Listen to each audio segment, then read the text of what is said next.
Dear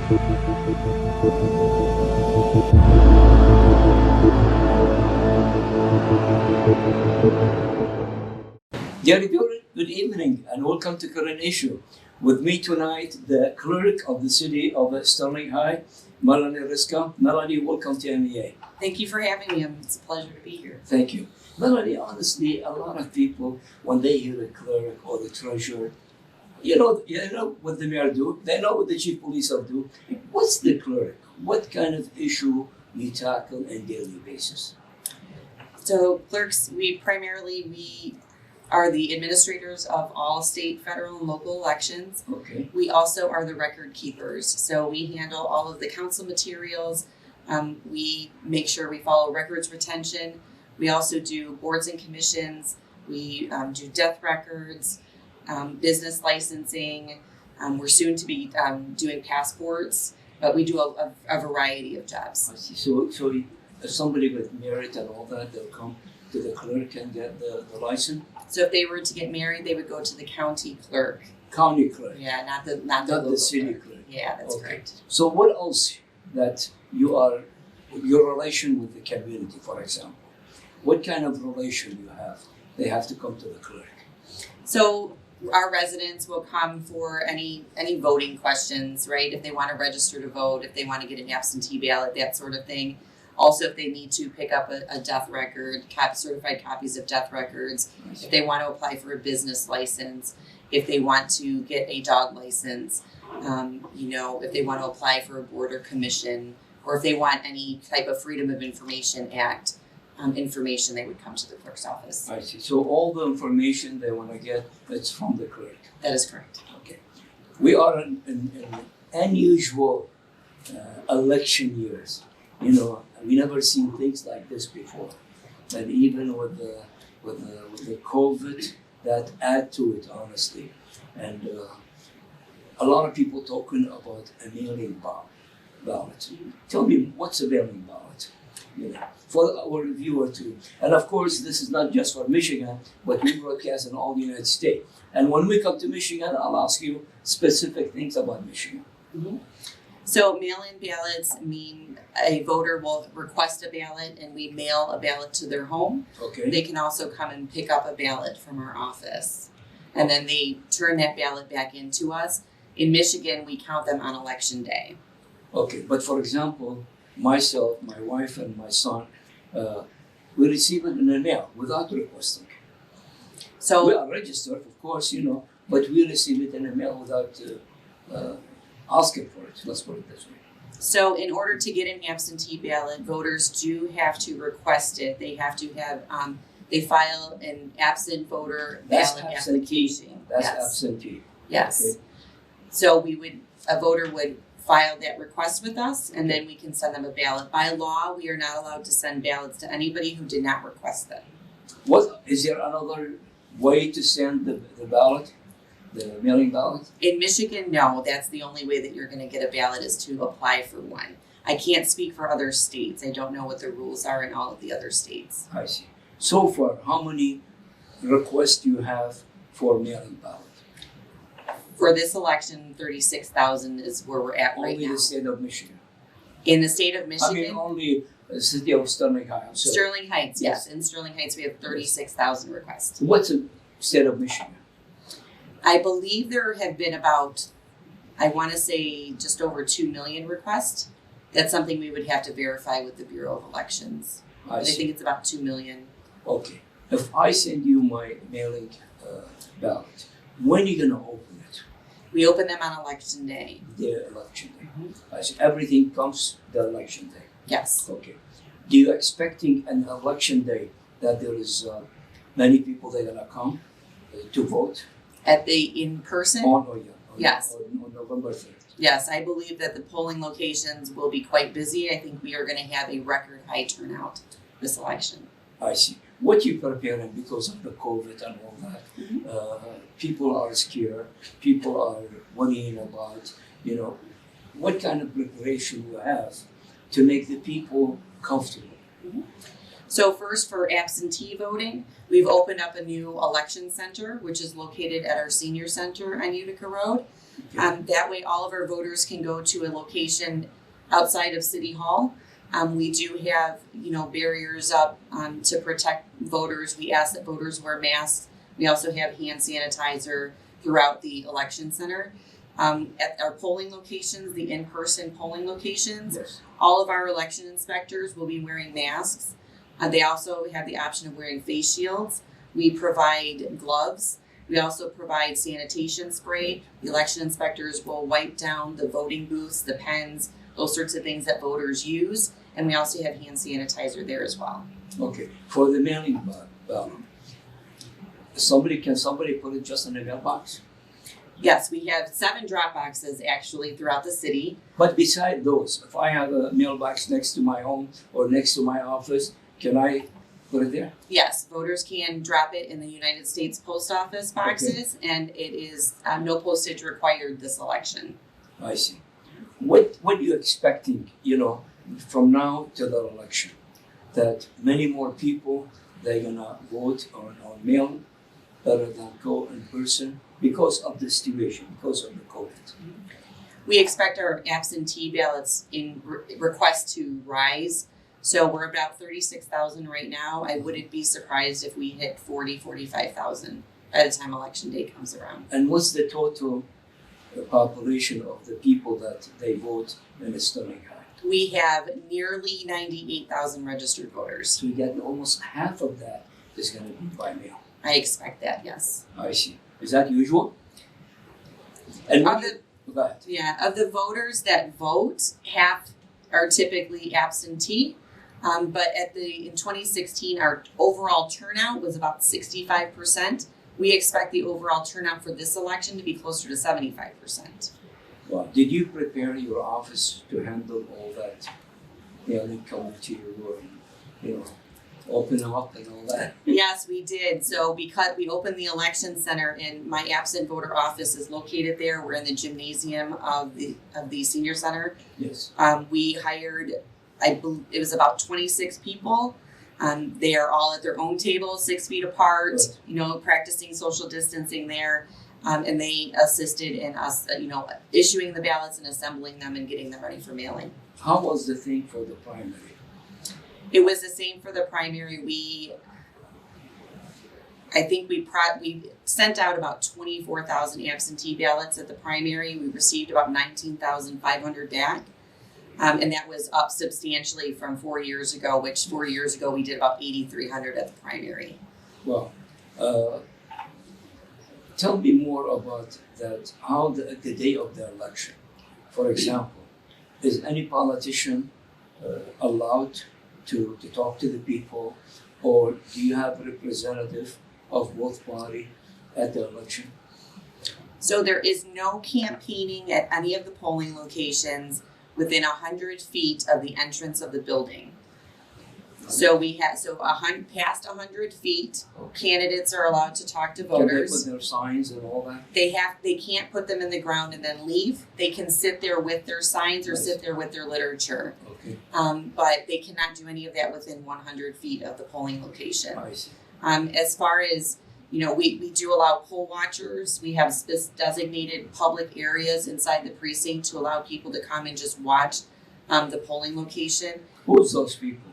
How you select? That could be anybody. I don't make that selection. Yes. But we also have poll challengers who are registered with the county. And they have specific credentials, and they report to the chairperson of that polling location. And the organizations that appoint the challengers or get approval to appoint challengers, they're the ones who say who's going to be a challenger. Not the representative of the political party. Both Republican and Democratic parties can have challengers at our polling Oh, they locations. could. They can, yes, as long as they carry the correct credentials and as long as they are registered voters in the state of Michigan. I see. Melanie, this election is completely different than any other election. Okay. What I understand from you, that people could send the ballot, but you have to receive it by November 2nd? So ballots can be returned to my office until 8 p.m. on November 3rd. 3rd. There is a court case Okay. that says that anything that is postmarked by November 2nd. If we receive it after the election, we still count it. That is currently being appealed, but as it stands right How now, many days you have? 14 days, it's until the close of canvass. Has that ever happened before? No, Never happened. no. As And I then- mentioned, we're facing completely different things. Yes. Rules are constantly changing this election, and it's been extremely challenging for election administrators. I see. What are you expecting from the Middle East? Because most of our viewer is the Middle Eastern community. You know, the Syrian, the Iraqi, the Chaldean, the Lebanese, you know. Are they usually with your, how long have you been as a clerk? I've been with the city of Sterling Heights since 2016. I was appointed, So, but I've been a clerk for much longer than that. yeah. So what's your experience with the Middle Eastern community? Did they register and they come to vote? And what's the percentage of the, I know there is a very good percentage, for example, the Chaldean, which is the Iraqi people, you know, a good percentage in the Sterling, city of Sterling. What's the percentage of them register and come to vote? You have an idea? I really don't have an idea. I know we've worked, I've done some voter registration drives in the past to assist people in registering to vote. I know the Chaldean Community Foundation is very instrumental in Yes. getting information out to the community. And we are too, you know. And getting, Absolutely. and such as yourself as Yes. well, just, informing voters. Yes. I don't have statistics because we don't track those types of statistics. So I don't know, when people register to vote, I don't know, what nationality they are or anything like that. I can just give you general numbers. Okay.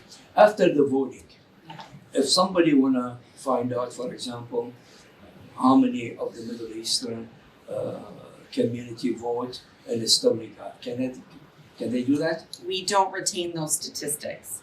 So when people register to vote, they don't identify with any one community. They just identify as a voter. So I can give you statistics on how many voters vote, and I'm sure somebody can do some analysis based on communities or precincts, but that's not something that we would I see. The formulate. reason I said that, because honestly, in the past 10, 15 years, we were just given money and sponsor the candidates and have a fundraising for them. And they said, you don't vote. Lately, they said, no, you vote and you give, support the politician. How they know that? Now we are voting, not like before. Anybody could come and get a list of names of people who voted. So if they were looking for a particular person, they could, after the election, they could file with my office to get a list of people who voted, and they'd be able to figure it out that way. Outside of that, again, we don't have statistical information about any one community. I see. How is the relation that the Middle Eastern with the clerk? Do you receive a lot of people coming for, if it's license, if it's, registered? Do you do registration, voter registration? Yes, we The do. clerk too. Yes. So how is that? Are many of them coming to your clerk? Yes, a lot of people are registering online because we have online registration. Yes. Through Monday. After Monday, this coming Monday, people will have to come into our office and register in person. But we get a lot of people coming in to register over the counter. I can say that in 2016, Yes. we had about 88,000 registered voters. We're already up to around almost 98,000 registered voters. So that just goes to show you that there's heavy interest Yes. in elections, and people are actually registering. Okay. If I register in 2016 or even 2018, is it automatic my registration goes, so I don't have to register for general election? Yes, that is correct. So once you're registered, you are always registered until you tell us that you move out or you no longer want to be registered. So yes. I see. For the people, you have the citizen of Sterling Heights, and you send the ballot. You said you have to request it. Yes. So if somebody, for example, died or moved and all that, he's not going to get the ballot. No, we have ways of finding out. Well, we have a statewide. We have what we call a qualified voter file. Yes. So that is all registered voters in the state of Michigan. So if somebody resides in Sterling Heights and then they decide, they move to Troy, we're in Troy right now, so they move to Yes. Troy, we will get a notification in our system that says that individual moved. I see. Once we get that notification, Sterling Heights can no longer send that person a ballot. They would have to apply through Troy. So when we hear about there is corruption, there is 1,000 ballots to one area, or they deliver it twice, they're gonna vote twice. This year is completely different. Yeah. And I want you to clear as much as we could to the viewers so they could be comfortable when they go and vote or mail their ballot. I can say that we have so many protocols in place. We have so many checks and balances to ensure that voters only vote one time and that only voters who request ballots get those ballots.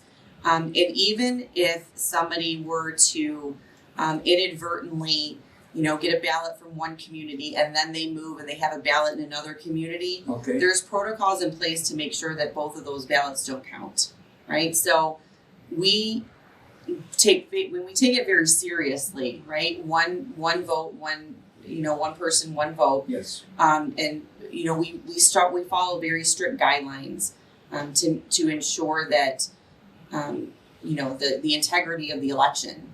I mean, this is important. Yes, absolutely. Okay. In the ballot itself, how it look? Do I have, if I want to vote Democrat, I just mark Democrat, can I choose one Republican from here, one Democrat from here? Tell me the ballot. Yes. So on the ballot, voters have the option of voting straight party. So they can select any one party. That will automatically vote for that party in every single one of the partisan races. But voters also, even if they want to select straight party, they can go down and select a different party candidate anywhere on the ballot. So for this ballot, voters can vote however they choose. That's for the partisan section. Then, of course, we have the nonpartisan section and the proposal section. But it's virtually the only way. Tell me about this. Oh, tell me more about this. Which part? Not the one, when you vote all Democrat, all Dem. You could choose. Yes. Because a lot of people, be honest with you, I have a good friend are Democrat and good friend are Republican. Yeah. I want this, but I don't want him, Republican from the other side. So, And so you are allowed to make. I'm allowed. Yes, absolutely. Okay. Yep. So it doesn't mean that if I vote Democrat, I cannot vote somebody Republican. Correct. It is not. You're allowed to do that. Okay. And then in the bottom, what do we have? Do we have the judges and the proposal? Yes. So we have the nonpartisan section, Okay. which are the judges and the individuals that sit on the university boards, Okay. and then our county offices. Mhm. And then next, which by now you're on the back of the ballot, right? You have the front, and then Oh, I you see. can turn the ballot over. Okay. And then there's some more judge races or county races, and then there's 4 proposals on the ballot Okay. as well. Tell me about the proposal. Yeah. For example, the proposal for a Sterling High, a different proposal than Southfield. Correct. Yes. So in each ballot, there is the city proposal different than the other city proposal. Correct. I see. Do we have an Sterling High proposal? We do. We have 2 proposals on the ballot. Okay. It's our 4 and 400 informational campaign. There's 2 charter amendments on there. One is to have mayor and council, rather than their current 2 years, go to 4-year terms. Okay. And then the other one is to have, rather than candidates, who want to run for local office, rather than have to get 1% of the registered voters, which by now would be, to qualify. Yes. It reduces it to 400 signatures to get on the ballot. I see.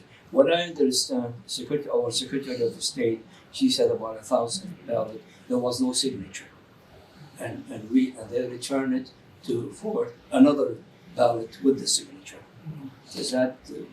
So if you're talking about absentee ballots being returned to our office that do not have a signature, Exactly. we make every effort to reach out to the voter to say, we received your ballot, it doesn't have a signature, please come into our office and sign your ballot. Or if people are unable to come into the office, we will spoil that ballot and send a new ballot to a voter. Let's say somebody made a mistake for the state representative. He voted from your Democratic, from your Republican. Is that will void his ballot or what? If he votes for one particular race over state representative of Democrat and Republican for the same district, and he voted by mistake. So the voter would have the option to coming into our office and spoiling that ballot and get a new one. Would you inform him that this has happened and we need you to have another ballot? We won't be able to know that because when we count the ballots, when we open them, yes. I don't know by the time they go to the tabulator, I don't know which ballot was your ballot. So I wouldn't be able to tell somebody, you overvoted this race. Yes. But if a voter finds out or figures out that they overvoted a race before Election Day, by 10 a.m. on Monday, they can come into our office, spoil it, and get a new ballot if they so choose. Okay. The day of the election is the deadline at 10 o'clock? Tuesday or Monday? What? To file for an absentee ballot? No, to file for voting and all that. For voting. To register to vote? No, to vote. To come and vote. Yeah. Or you have the email that the people send you. Okay. You're going to open them on Tuesday at midnight, at 10 o'clock, right? Well, we're going to start at 7 a.m. 7 a.m. Yes. If you find somebody made a mistake, either a sign or a mistake, what's going to happen to his ballot? They have until 4 p.m. on Monday to come and fix it. So if a person doesn't sign their ballot, actually, you know what? I misspoke there. Because if on election day, if somebody returns their ballot on election day and they didn't sign it, we'll make every effort to contact that voter, and that voter has until 8 p.m. on election night to come in and sign it to make sure that it counts. But Tuesday is the final. Yeah, Tuesday's the final with anything that we And have if there is in no our hands. signature, It gets rejected and it does not count, yes. I see. What do you expecting that at the Tuesday of the election? How the thing is, are you in control of it?